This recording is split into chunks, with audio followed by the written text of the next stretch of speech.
Chapter 1. Unexpectedness in Big and Little Ideas. Unexpected experiences. We often think of self-growth as being something we initiate. But what if unexpected experiences are what actually shape us? From those unexpected experiences, we extract the lessons for self-growth that reshape our lives. For instance, when my family moved from a quaint small town to a bustling dairy farm community, it completely transformed our way of life. Deepak Chopra has written over 90 books. He describes an unexpected life turn in the preface of Quantum Body, the new science of living a longer, healthier, more vital life. This book, he writes, celebrates the most surprising turn my life took, which happened more than 30 years ago. I had a medical practice in Boston that was hectic to the point of exhaustion. I took up meditation to alleviate the constant wear and tear of my life. It worked, but an unexpected side effect occurred. I became a writer. My life work illustrates that entrepreneurial ideas are not born on a schedule or conform to a timetable. They often spring forth from unexpected sources at precisely the right moment. In the spirit of ideas coming when they want and not when we want, Friedrich Nietzsche, a German author and philosopher, believed that genuine creative insights and philosophical ideas often arise spontaneously and without force. The challenge lies in recognizing when to seize these windows of opportunities for growth and leadership. Whether you see yourself as an entrepreneur or not, I believe we are all destined to embrace opportunities, ideas that enrich our lives and empower those around us. So let's seize the moment. Step into the growth waiting to unfold within you. What activities did you enjoy in your youth? Start by reflecting on what you enjoyed doing in your youth and observing any patterns that emerge. An entrepreneur client of mine, Steve Keller, told me that in his youth, his family grew and sold pumpkins. They always had many pumpkins and sold most of them. The ones rotting with blemishes were leftovers. No one would buy them. Steve asked his dad if he could have the pumpkins with marred surfaces. His dad agreed. Steve carved unusual faces and stunning images on them and sold them already carved for twice their original value. The story of Steve and the pumpkins is a powerful reminder that great ideas often come from unexpected places. Instead of seeing the blemished pumpkins as a setback and lost income, Steve saw an opportunity to transform them into something beautiful. His innovative thinking and creativity turned what others saw as flaws into a successful summer business venture. This story serves as a poignant reminder that our most significant breakthroughs often arise from our failures and challenges. It encourages us to approach obstacles with a fresh perspective and see the potential for greatness in those unexpected places. Steve went on to develop a creative firm, employing others to craft videos for clients. In the 1990s, I produced an audio cassette tape series on business planning at Steve's studio. The drive to seize opportunities and create something beautiful has fueled Steve's creative business throughout his life. In a phone call, Steve updated me. He still owns Pro Media Productions, Inc., but he's less involved in the day-to-day activities. Instead, Steve has been crafting furniture for his new home.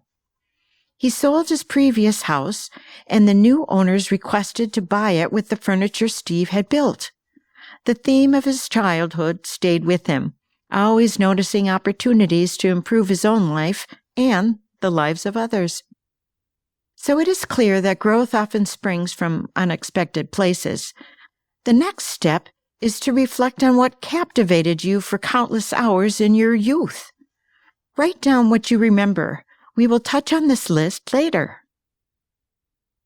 Big ideas, expanding our horizons. When we think of the term big, we often picture something significant in size, a sprawling house, a thriving business. But let's delve deeper. By big ideas, I mean concepts that can transform lives and ignite profound change. It could be anything from my father's dream of setting aside funds to build a rustic, cozy cabin in the woods to a brilliant entrepreneurial notion poised to blossom into a lucrative venture. A big idea might also mean breaking free from a cycle of generational abuse, forging a path to prosperity, and leading your family into a brighter future. A big idea thrives on resources and collaboration. It's not a solitary endeavor. It demands the support of others and often financial backing to breathe life into the vision. Consider a startup. It has the potential to flourish, yet it requires teamwork and resources.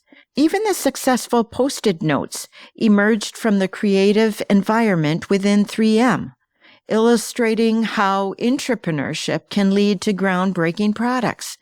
These ideas demand a significant investment of time, energy, and collaboration to become a reality. Starting a business is a big idea, but it isn't necessarily so in the larger context of how our society works.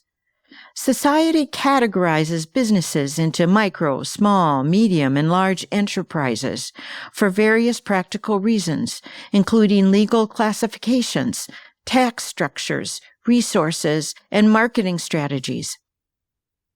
To illustrate how our government categorizes businesses as big or small, consider this.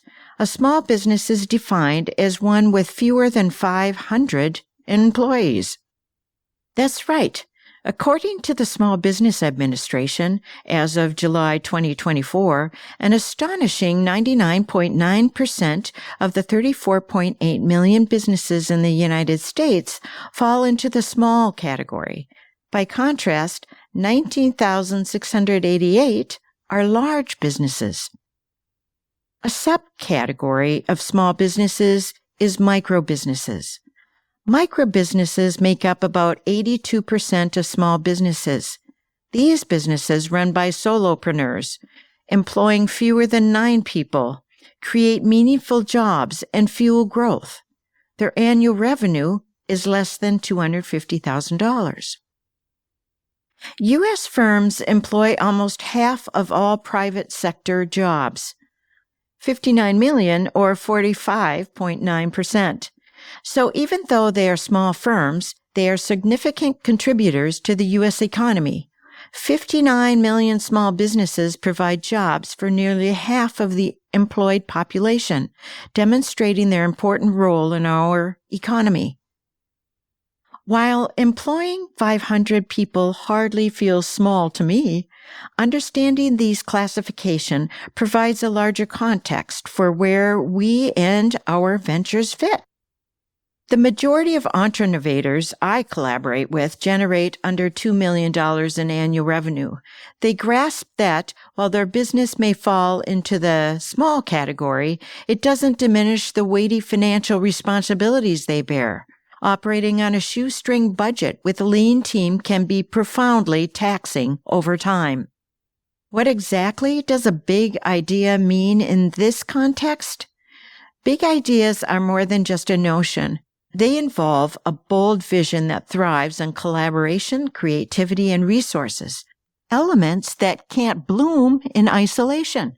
We need others to bring those ideas to life. Little ideas, fuel for curiosity and joy. While big ideas require collaboration, creativity, and resources, little ideas involve only a few people and minimal resources. These small ideas ignite our curiosity and joy, enriching our lives and making them more fulfilling. Imagine a hobby beckoning you. Perhaps you're exploring the path to becoming a yoga instructor, tinkering with cars in your driveway, playing online games with peers, joining a choir or band, or knitting cozy gifts for friends. Each of these pursuits can improve your overall well-being eliminate isolation, and connect you to a community. I used to buy 10 of Barbara Winter's books at a time and give them to clients. Miss Winter was a pioneering self-employment advocator, writer, and teacher who spent 30 years pondering the question, why aren't we all self-employed? She helped others discover a joyfully jobless life and considered it her favorite occupation. Lunch with Miss Winter was a delightful exploration into curiosity and ideas. She could tell a story like no other.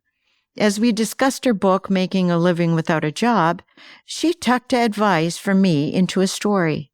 Miss Winter, a former English teacher, taught classes by the same title as her book. Decades later, we reconnected through my podcast in 2021.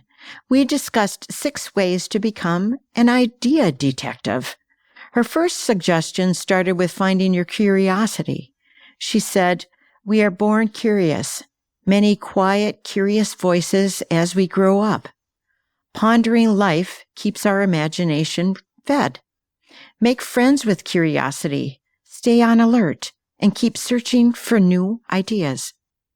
Miss Winter's second suggestion for becoming an idea detective was to invite ideas. Think of your business or life as a laboratory and not an assembly line, she said. You are less likely to numb out. Her third idea was to audition your ideas. Test them, big or small. Establish criteria to determine if your idea will advance to the next stage of development. At the end of her life, she knit beautiful scarves for the unsheltered in Minnesota, providing them with warmth during harsh winters. The beauty of her idea?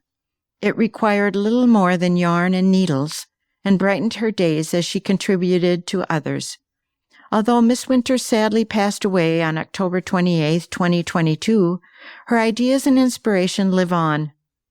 I want my grandchildren to know that Grandma's house is always a safe place to share ideas, she said in our Portfolios of Ideas podcast conversation.